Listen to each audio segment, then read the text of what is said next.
Welcome to an episode of Just Legal History. I'm Mike. I'm here joined by Brett of the legal or of Prosecutors podcast and then the Prosecutors Legal Briefs podcast, along with what is your official title at the U.S. Attorney's Office?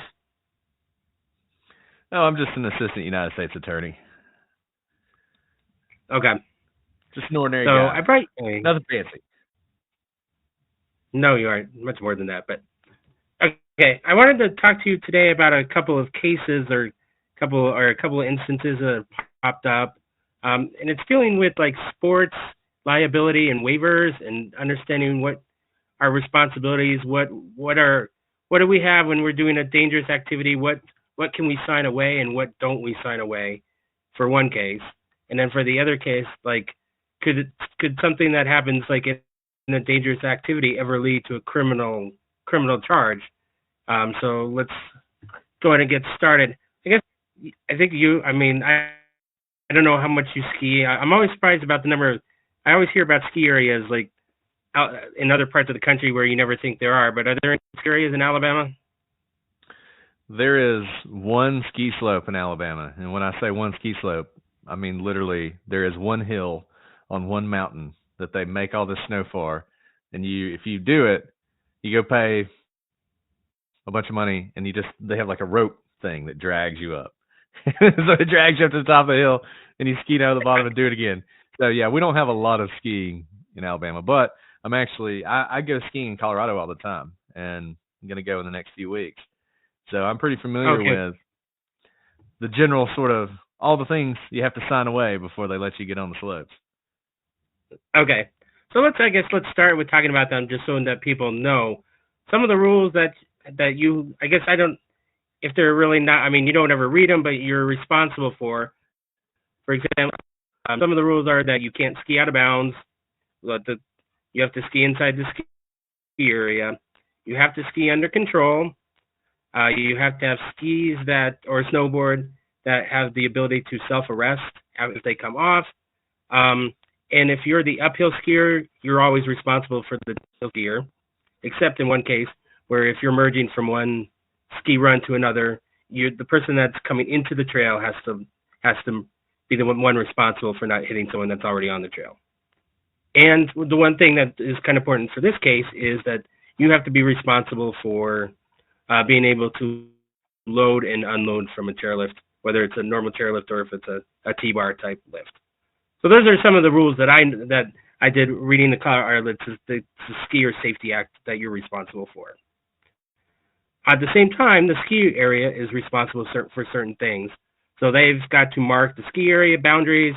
They got to put padding on the ski poles. They got to mark some of the obstacles, and they got to mark runs where they have to say, well, it's easiest or beginner, intermediate, advanced, and like expert skiers. So those are kind of some of the rules that I just as a background. But the case that I wanted to talk about is a case where someone was riding the chairlift at Crested Butte, which is outside of Gunnison. I've skied there once. And what happened was in March of 2 years ago, she was on the ski lift with her dad. And when she got on, it sounds like she never fully got on the lift.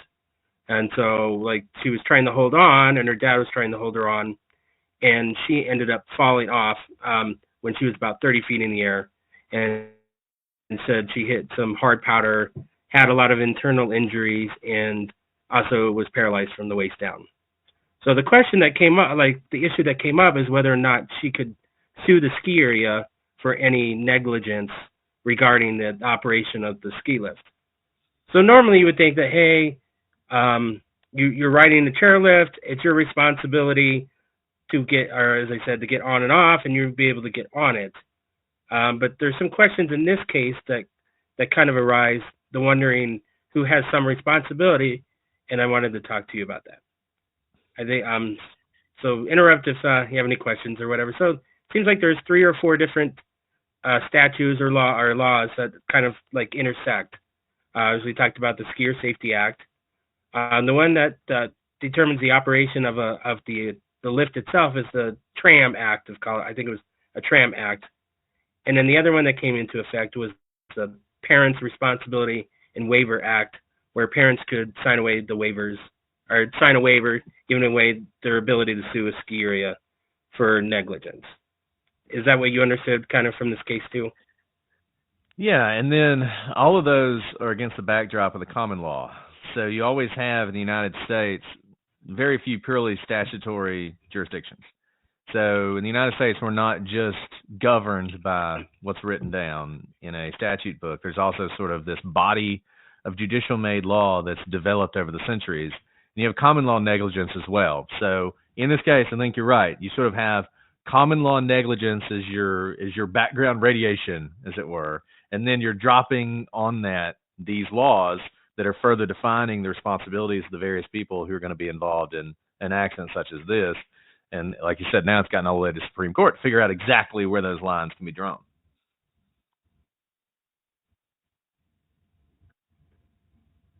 Okay. Yeah. So kind of the issue and just the background we talked about what happened was, as I understand it, went to trial court where the trial court dismissed dismissed the case, and then they appealed to the Supreme Court of Colorado. And in the middle, it was February 13th, I think they had oral arguments that you listened to. So, right, and as I understand it, it never got to discover. I mean, the court dismissed it before there was even discovery of what happened. So what Annie Miller's father and lawyer is asking for is, hey, we want to get discovery so we can go back to court and possibly finish a negligence lawsuit. So I wanted to talk to you first about some of the terms that I heard, and can you explain them for the people that aren't really good with negligence? Let's just start with, what is negligence in general legally?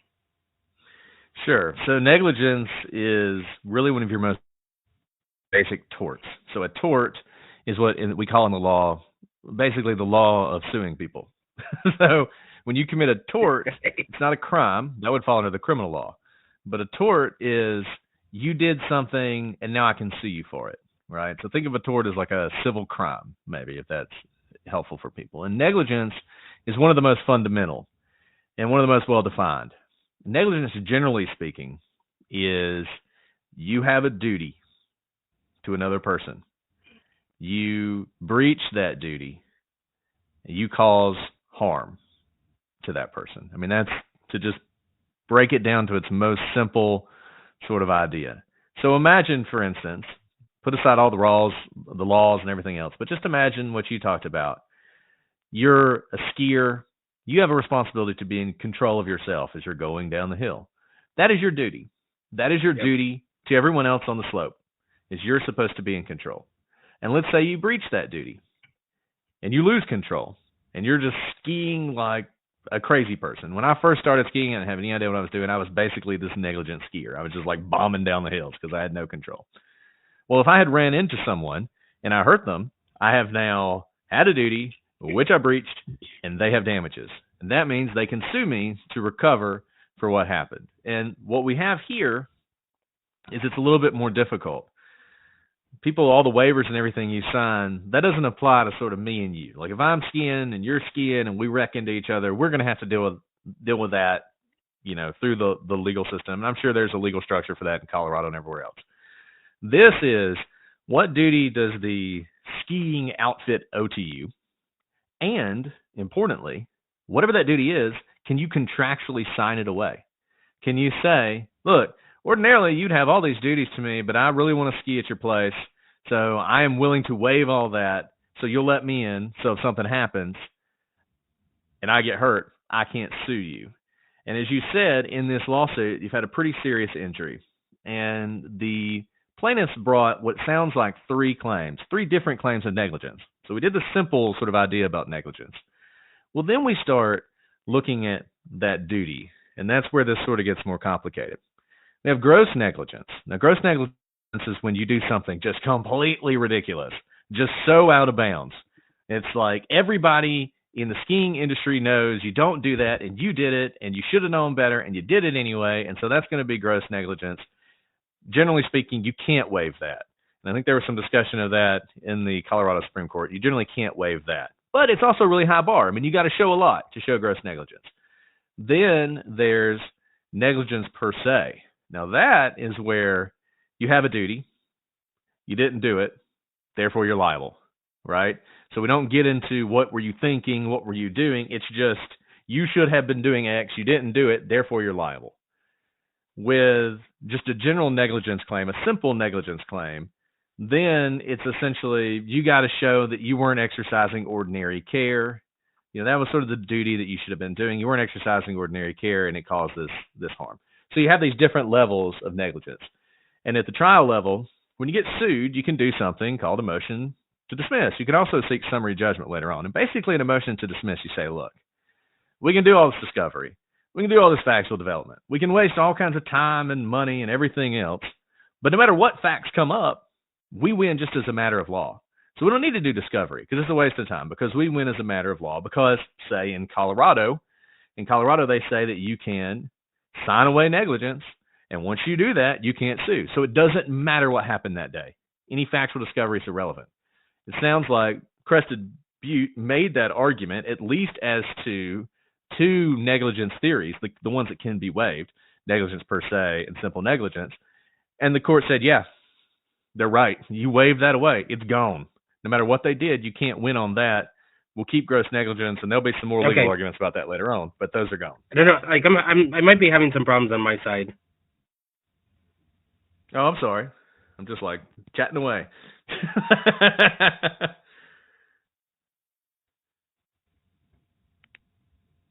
Can you hear me? Can you hear me now? Can you hear me now? Hello? Yeah, I can hear you now. Okay. Do you want me to turn off my video? Do you think that'd be helpful, or? No, hopefully this is better. Okay. So yeah, but the argument, I guess, is that as a tram, like what they're trying to say is that as a tram operator, you have certain roles that the tram operator, if they're at the top or the bottom, and then they see somebody in distress, they're supposed to shut the tram down. And I think that is their argument, right? That is their argument. And they say that was the duty. That was the duty that the ski operators owed. They're supposed to be paying attention. They're supposed to be monitoring these things. And they're supposed to shut things down when they can.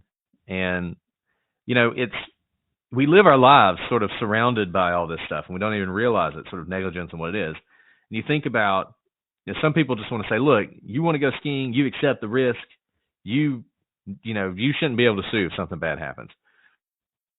But I think, generally speaking, you accept the risk within the law. You accept the risk within what is reasonable to expect from the ski lift operator and the ski slope operator. So I think what the plaintiffs are saying is like, yeah, look, we accepted the risk, but we accepted it with the understanding that you were going to do these things that you were required to do.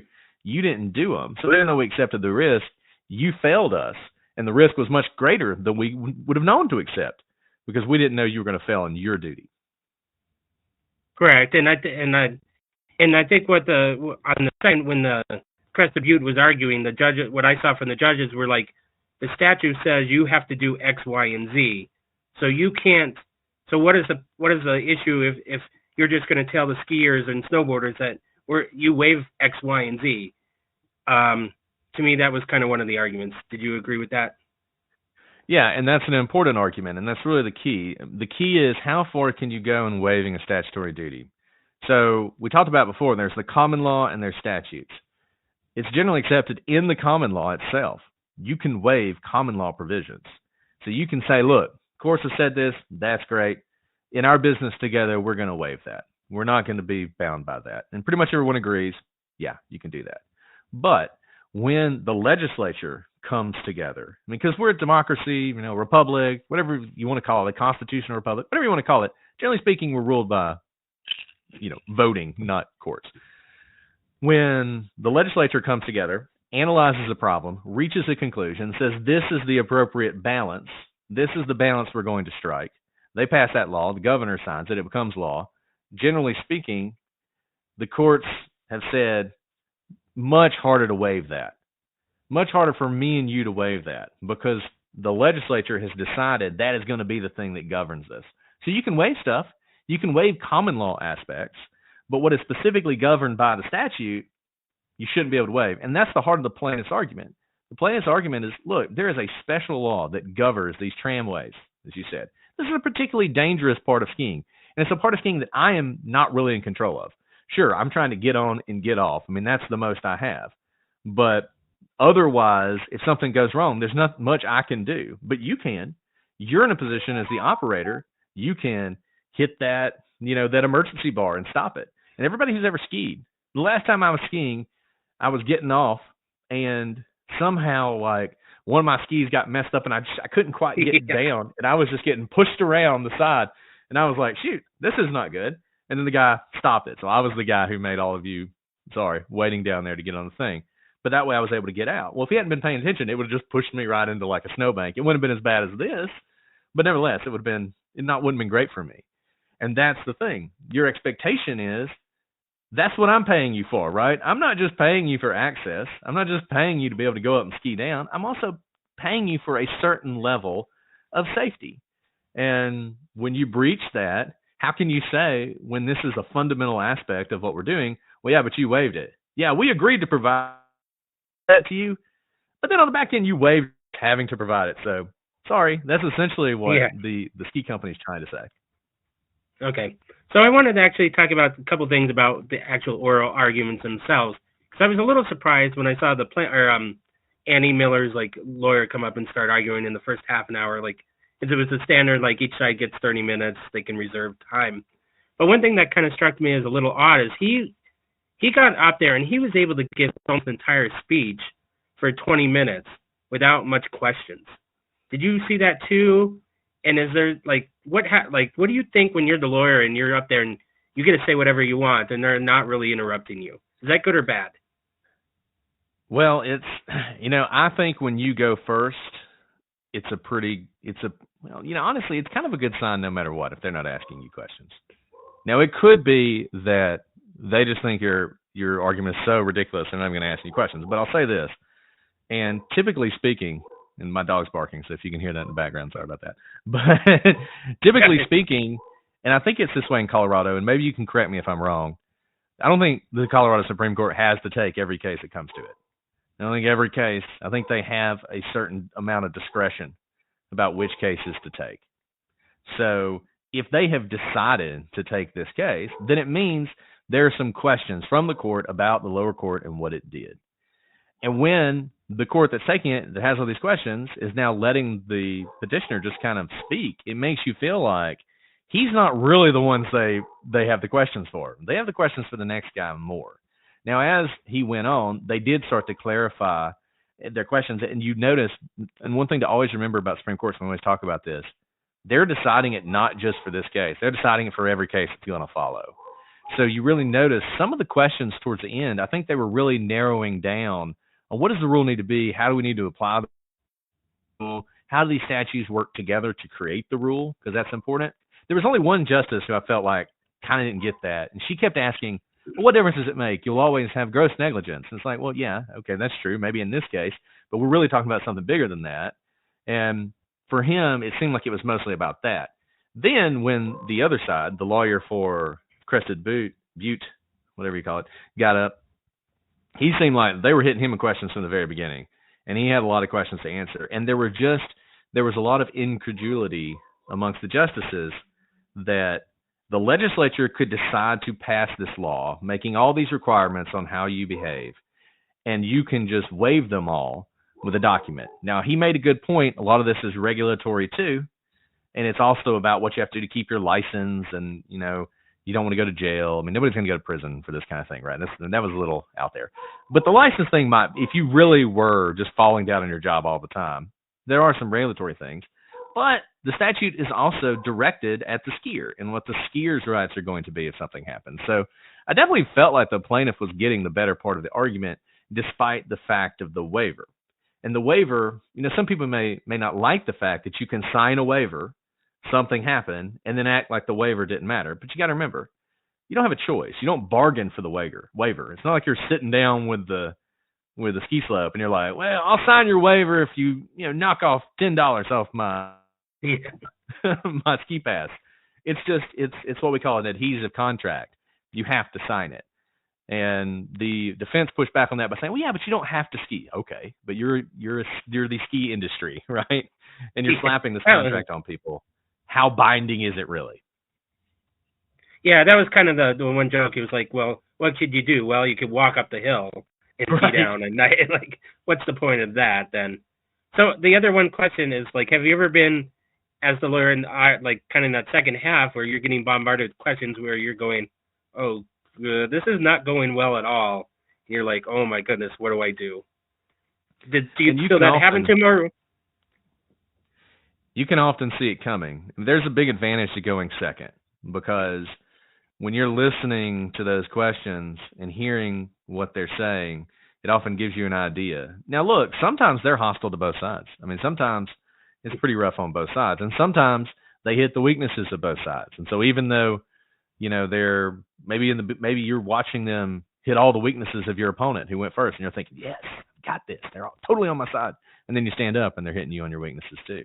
But no, I mean, I have stood up before in oral argument and had a judge say, I've read your brief.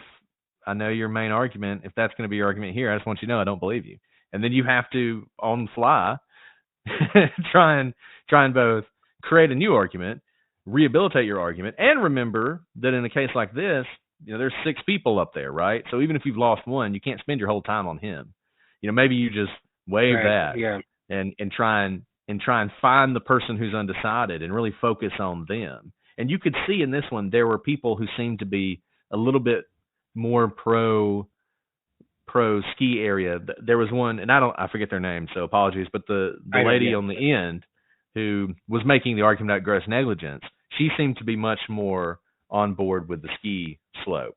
There was another gentleman on the other end, though, who was making the point, so you're just basically saying these statutes, why the legislature even bother? They passed all these statutes about when you can sue people and what their duties are, and you're just saying, and you just turn right around and force anyone who's going to get on your ski slopes to waive them. And you can do that because what are the people going to do? Like you said, they're going to walk to the top and ski down. They're not going to do that. Okay. So I guess the one last question, who do you, like, from listening to the arguments, what do you think is going to happen in this? I mean, I guess we're going to probably find out in about a month, somewhere in there. What do you think is going to happen from what you heard? So it really seemed to me that the Supreme Court is leaning towards the plaintiff in this case. I think they're going to try and I think number one, they're going to say that waivers generally apply to the common law. So to the extent you're attempting to bring a common law negligence claim, so you're trying to, and I'll give you an example of that. So you've got, as you said, you have all these different statutes that cover various parts of skiing. Well, there might be a part of that that's not covered, an activity that's not covered, something that happens that's not covered. Well, generally, you would go to the common law to sue there, and maybe those are the things you absolutely can waive with a waiver. And I think they may say that you can waive simple negligence. Maybe you can waive simple negligence. You can say, look, the little things that happen, because remember, this is the balance. And we have these waivers for a reason. We allow these waivers for a reason. We want to have ski slopes. We don't want them to be sued out of existence. And we don't want relatively minor accidents where the breach of duty is relatively small to result in all these lawsuits. So you might say, look, you can waive simple negligence. So, the guy who was supposed to be watching, he dropped his glasses and he's trying to get his glasses and he was supposed to be paying attention, but while he was doing this one thing and he's normally on duty the whole time, something happened. Maybe you can waive something very simple like that. But I think when it comes to the heightened standard of duty, which you have under the Trans Act, which you mentioned, and certainly gross negligence, I think they're going to say no. So I think they're kind of going to split the baby. I think they're going to say, when you as a provider have a heightened standard, a heightened duty to your guests, you can't waive that heightened duty. Maybe you can waive simple negligence, but not the heightened duty. And I think they'll say something like that. Okay. That's what I think doing. I think they'll go back and then they'll do discovery and then they'll find out. I don't know if they interviewed the operator of the ski chairlift, like at the time, and said, hey, what happened? Well, they were 5 feet off. I couldn't get to the stop in time and I just let them go. Or did he, I mean, as a ski operator, the thing that they could win too is if this was like 1,000 feet up, 1,000 feet from the tram, you could say, well, that's out of my visibility. I couldn't see that she was flailing on the chairlift, and so that's not my. I mean, once you're in the middle, there's nothing the ski operator can do. They can't watch every single person. I mean, if you get pushed, if you're on a chairlift and you get in a fight and someone pushes you, that's not the ski area's problem. That would be a personal lawsuit against if somebody pushed you off a chairlift. that could And be that's criminal. where, and that, well, yeah, for the person who pushed you off, certainly. And that's where reasonableness, there's all these sort of undefined terms in the law: reasonableness, foreseeability. What is it reasonable to expect from the chairlift operator? As you said, yes, sure, if it happened right there and I'm standing right here, I have a responsibility to hit the button. If it happens way up the lift and I'm paying attention to the person right in front of me because I'm giving them their duty of care that they're owed, and something's happening up here, I can't watch everything at once. I think you're 100% right. But the thing about that, and while that's important, those are the kind of questions that the jury's going to decide. And so many lawsuits are just about getting to trial, getting through those first initial hurdles, the motions to dismiss, the motions for summary judgment, and getting to the point where a trier of fact can decide, was this person acting responsibly or not? Usually if you're a plaintiff, once you get there, that's when you start seeing these lawsuits settle, because that's when it's like the taking care of Maya case, right? Once you get in there in front of a court and a jury hears everything you did, it can be absolutely devastating to you and your business. So I think what we'll see here is, depending on how the Supreme Court goes, you might see a settlement in this case immediately. You might have some discovery developed, like you said. But I definitely think the plaintiff's going to win something, I think, in this case. I would be surprised if they just affirm the lower court. Okay, and just for people that don't, I mean, I guess normal stuff, that civil suit has like two parts normally, like the economic damages and non-economic damages, right? So they would give them so they could, okay, well, so she had these medical bills, she was in the hospital for 10 weeks or whatever, here's the cost of medical bills, and you would do pain and suffering on top of that so that they could say, well, your life would have been this much better without being in a wheelchair for life. We'll give you $50,000 a year for your 40 years. Because it was interesting because I was on a jury, like a mock jury, like on the weekend, and we kind of talked about that. So that's, I guess, I mean, for us that aren't a part of a jury, that's just kind of the parts that I've learned. So, okay, now I wanted to kind of, now we kind of, sorry, go ahead. I was just going to say, it seemed like, shift, okay, we can shift gears. It's fine. Oh, no, go ahead and finish your thought first. The only thing I was going to say is it seemed like from what you had sent me that maybe there, without all this, there's sort of a $200,000 cap of what you can receive. So it may not be that you can't receive anything, it's just you can receive that. But for her, given her injuries, that's just woefully inadequate to deal both, I think, with her medical injuries and whatever she's going to deal with in the future. And then obviously there's punitive damages which can come in. If they were to find the ski slope was particularly negligent, really was grossly negligent, they might even award those, which is meant to punish them so that in the future they do better and isn't so much related to her injuries. Yeah. I mean, I understand it too because, I mean, overall, because the legislature has to find the right balance because skiing is such a big part of our economy that if they shut it, if they allow too many lawsuits, those skiers are down. I mean, no insurance will cover it. So I understand the balance, but I mean, but I don't know if we know enough of facts about this case to really know who's negligent. But I think we got to, and they'll allow it to get to where a jury will determine how negligent they were. Okay, so let's shift to a different case. This one's actually a criminal case, and it actually happened in the UK, but I guess it kind of got on video, and it was actually an NHL player that used to play in the NHL, went and played one of the club teams or just a hockey team over in the UK, as I understand it. And he was I don't remember the video exactly, but it looked like it was like after a face-off, one of the things that happened was one of the players lost control of his skating, and he started like falling down. And it looks like, I guess, where the question is, like, when he's falling down, does he try and kick? And what ended up happening was it got like the skate nicked the neck, and cut and like sliced it open. And unfortunately, with the time and how deep it was, that the guy ended up dying from his injury a couple of days later, I think. I guess, I mean, that's normally would just say that's kind of a bad accident of hockey, but in this case, they decided to charge like an involuntary manslaughter on this case. I don't think either one of us knows the UK rules enough to know maybe how that compares to the US. But let's assume if it's a comparison to our normal charges in the states of involuntary manslaughter. I want to know your opinion on like why they did it, or like what would they have to prove to make it like a manslaughter case, because you'd think it would just be like most people would just think it's a normal accident. So the one thing I was wondering, I guess kind of seen it, the one thing that I thought would make it like a higher level would be is if you went through the text messages between these guys, and well, the guy that did it was like, or the two people got in a big fight before this, and in the texts were like, well, when I see you out on the ice next time, beware, or something like that. I mean, I think, or if you heard something in the locker room where they like sometimes when you're in the locker rooms or in the hallways, guys will argue back and forth, and they'll talk crap to each other, and when we get out there, something's going to happen, or maybe something was said on the ice. But just the video, it looked bad, but I don't know if it got to a level of criminal, like a criminal charge. Do you know why they would charge it that way? So, I mean, I don't know exactly what they're thinking, but I think we can talk about it at a high level, like you were saying. And I think one thing that's important for people to remember, and involuntary manslaughter is endlessly fascinating and interesting, and it's something you can talk about a lot. Just because it's an accident doesn't mean it's not criminal. And you can be involved in accidents where you are behaving unreasonably, where you can be held responsible if someone dies. A simple one.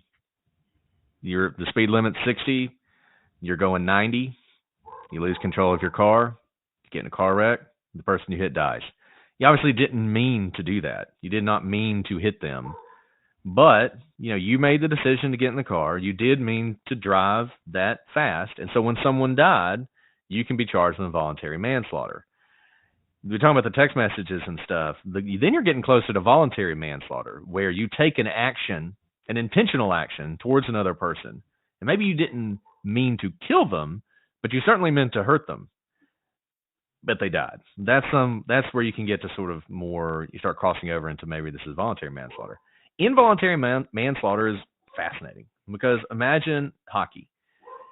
And this is a case where if this goes to trial, you're going to have experts, hockey experts, talk about the etiquette of hockey, what people do in hockey, because hockey is a violent sport where fighting is a part of it, right? And that's what's kind of wild about this. This isn't tennis. Nobody broke their racket over somebody's head. Everything that happened as part of the game. So, when does a foul, for instance, become criminal? You were talking about. So it's sorry. Well, I was just going to say, I mean, there's all sorts of fouls that could hurt someone. That's why they're fouls, like high sticking and all that other stuff, right? And so when does it cross over from you did something so egregious and so beyond the bounds of what is reasonable in a hockey game, we're going to consider it criminal? Okay, there was a case, I know it's probably been almost 20 years ago, where a player for the Avs, it was a big fight. They had back and forth fights with like Vancouver, and where the coach, like Mark Crawford, said, "Well, I want you to get back at a guy for what he did." Like during the game, where it's like, "Oh, well, we thought that check was really bad, so I want you to go back at him later in the game and do something about it." And what ended up happening was they were just standing on the ice. The guy came up and just absolutely cross-checked him, like hit him with the back of the stick in the back, and he ended up breaking. I think he broke his back. So it ended up like he did get charged with the crime, and I mean it was in Canada at the time, so Canadian laws. So that one was more obvious. Like if you're just standing around and you come and hit them over the head with the stick, that's a more obvious one, because you're not in the middle of the game. So, but in this case, it just looked like it was face off. He was falling down. He stuck out his leg.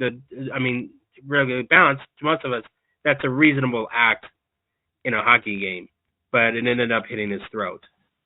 And if it is purely a hockey accident, then I think you're right. The question is, then what you're going to have to get into is, was he being so reckless on the ice or intentional with his leg being up that high? I don't think anybody thinks he was trying to cut the guy's throat and kill him. I don't think anybody's alleged that. Yeah. But I think they have alleged that he was mad, and so he wanted to hurt him in some way, and he was willing to just throw his leg up there to do it. I still think it's unintentional. I don't think it's intentional. And there's a fine line there.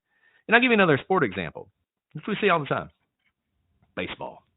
So in baseball, there's sort of an unspoken rule going back forever If your pitcher hits my guy, I'm going to hit your guy, right? That's what Yeah. they do. So let's say pitcher hits a guy, next inning, dude goes out there, throws the fastball, means to hit him in the shoulder, but he hits him in the head, and the guy dies. Is that just things happen, or is the fact that this pitcher decided in the middle of the game to throw a pitch which he knew had some possibility of danger, even though he didn't intend to hurt anybody? He certainly didn't intend to kill anybody, but he did that intentionally. He acted recklessly when he threw that ball. Is he responsible in any way? Or does he just say, well, too bad for that guy, suspend him for 5 games, and then he'll be back? Like, how do you – making that transition is really hard. Figuring out how to get beyond the sporting area to what's next. I'll give you another one. This happened. We talked about this on our show. After football game, like came down to the last play, the guys like the one team loses in dramatic fashion, and one of their players is just going to head right off the field. He's running into the tunnel, and a photographer gets like in his way, and he knocks him down.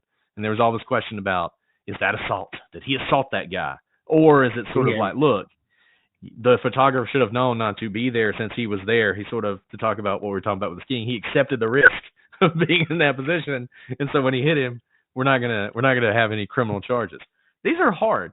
And I think what's really difficult about them, and I think why we're seeing more of this, is people are relying more and more on the justice system, and the criminal justice system in particular, to solve every problem and to answer every question. And so they see someone die on the ice, and the immediate thought is, someone needs to pay for this. Someone died. Someone needs to pay. And by pay, they need to go to prison. Someone needs to go to prison for that. And sometimes it's really hard to pull back and really look at it and say, okay, fine. And maybe in your life, that was unreasonable. Maybe throwing the baseball is unreasonable in your life, but in the context of the sport, is it? And I know we talked about the trial we're seeing in New Mexico with Alec Baldwin, the Rush shooting, and what was reasonable there and what wasn't. And that's what's being sort of looked at there. It's not on a playing field.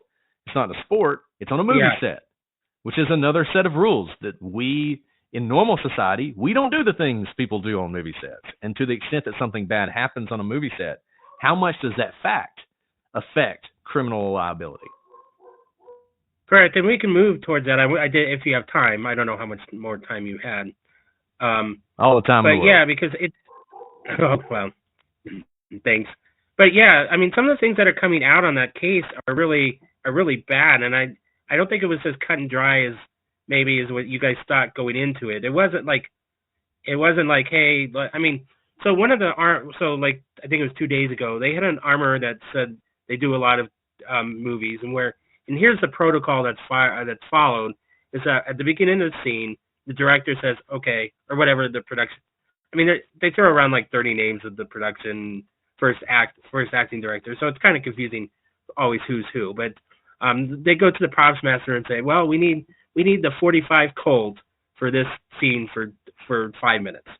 So what happens is the armorer, who is responsible for the firearms, finds the whatever 45 it needs for this scene, finds the dummy bullet, or they'll find the dummy bullets or whatever bullet is needed for the scene.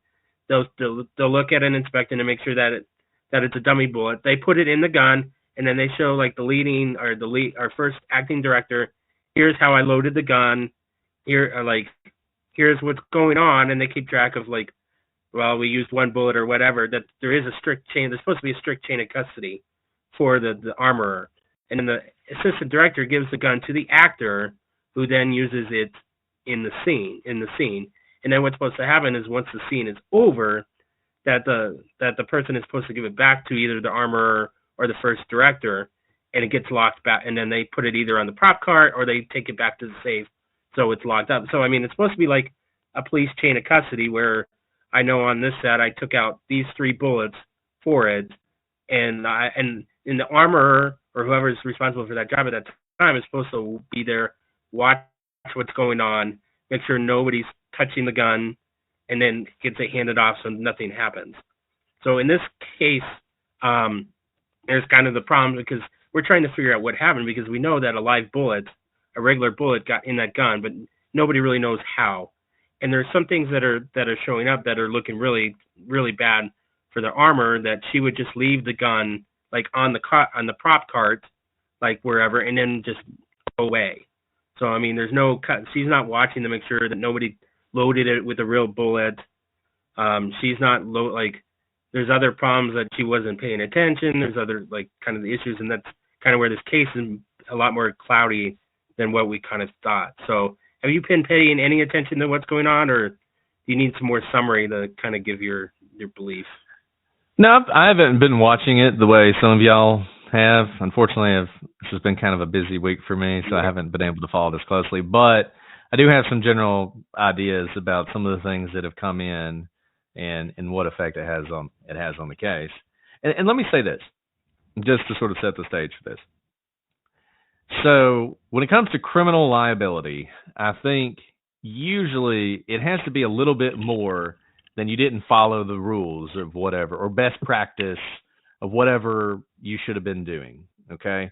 I think, and this gets back to what we talked about in the very beginning, the difference between negligence, tort negligence, simple negligence, even gross negligence, and criminal negligence. Usually there has to be a say or should have known, and there have to be actions that you took that are beyond just simple negligence.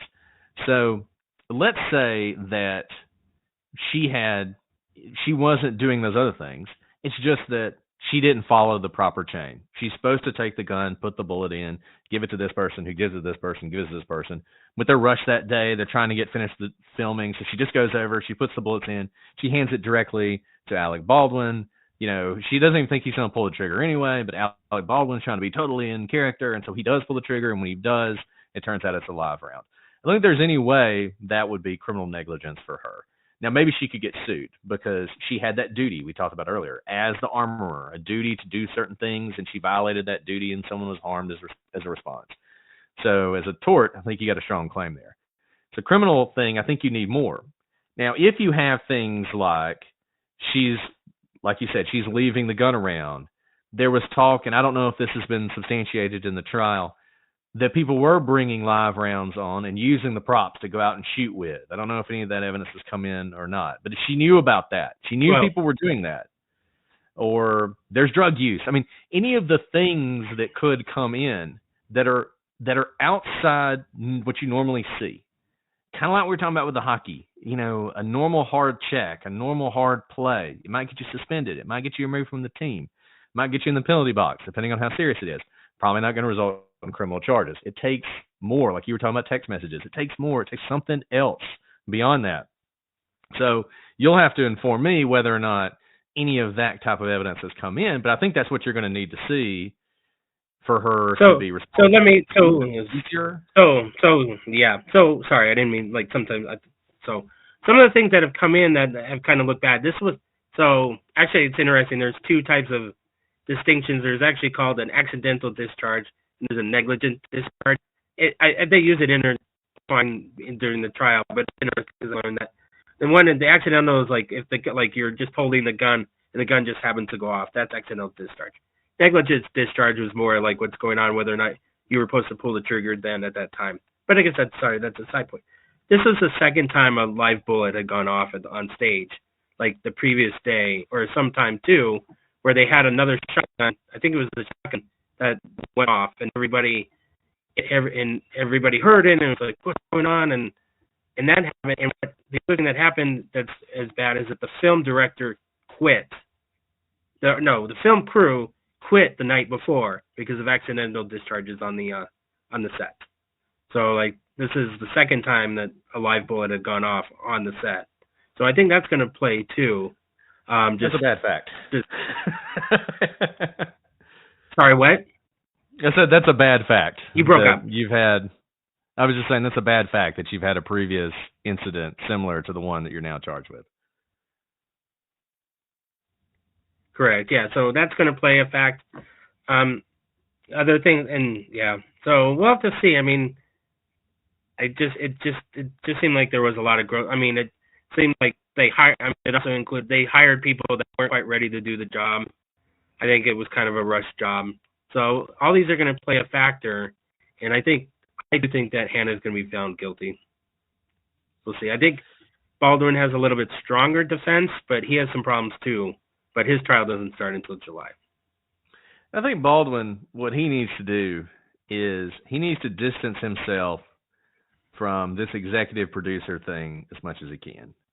Because if he is just an actor, I think I don't see how he's convicted, frankly. I just don't see how he's convicted.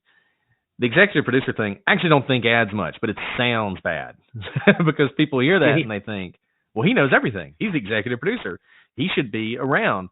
And these are going to be interesting questions about, did he have any knowledge of the fact people were using real bullets? Did he have any knowledge of the fact that the firearm had gone off before? What was his state of mind? State of mind is something we don't talk about enough when we talk about criminal law, because usually those of us in true crime, we're talking about cases where state of mind is obvious.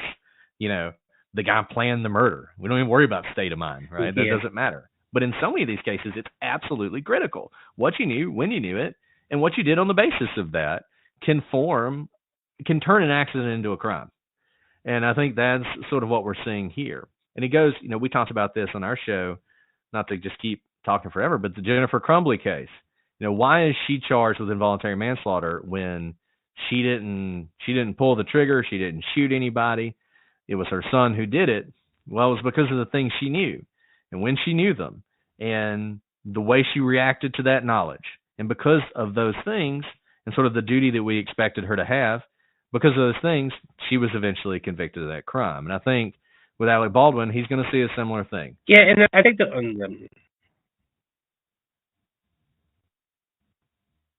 I guess it's just the problem with kind of getting back to duty of care. The reason that this is so important is that firearms are such a tool that's they're so dangerous. So, that's like, just letting them sit on a cart and running off to the bathroom without locking them up, or if we hear more about target practice where they're taking the guns off set and shooting in the hills between sets, are all going to give it to look really bad for them moving forward. So we'll have to, and it was just a chaotic day. So and there's a scene where Baldwin might get in trouble too. Is like as the producer, as an actor, he's like, there was a couple of scenes with him where he runs out of the room, shoots his 5 shots or whatever, and then he says, well, reload. I need the gun now. I don't want to wait. And what the armor from the old set he says is that an armor has such a high duty of care on that job. They're the ones that have to stall production to make sure that there's safety. And that so an armorer is supposed to say, hey, Baldwin, I know you're an A-list actor. I can't load the gun until I make sure that they're done. I can't load the gun that quickly, and I'm not going to just carry an extra gun around for you. You need the weight. And that the person was like, somebody that is in that responsibility has to be able to make that decision. And if you can't make the decision as an armorer, you can't be in that job. That's kind of like a CEO of a company has to be in a position to make a lot of decisions, and they fall on him. So an armorer has a very high duty of care on a set because of how dangerous their job is.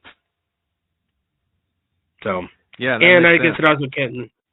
And I guess Baldwin also has trouble because it also says in the protocol, the protocols for an actor with a firearm is they never aim at somebody. They always aim off a person. So I think it's going to come down to those two things against Baldwin, I think. Yeah, I think you're right. I think she'll be convicted. I think the Baldwin trial will actually be probably closer and more interesting in a lot of ways, but we'll see. Yep. Okay, well, I think that's about all that I wanted to cover. It'll be interesting to see what happens with that hockey player. I haven't heard anything on it, so I'm surprised they haven't either settled or dropped that case because that seems overreach to me. But we'll see what goes that one, and of course, we'll probably another week or so of the trial against Hannah, and then wait until July for the case against Baldwin. So. Again, I wanted to thank you for taking time out of your busy Saturday to talk with me, and thank you for joining my show. Well, thank you for having me on. I enjoyed it. Happy to come talk about this stuff anytime. I love talking about this, so it was a pleasure for me. Okay. I'm going to end the recording. You hang out for 1 minute. Sure.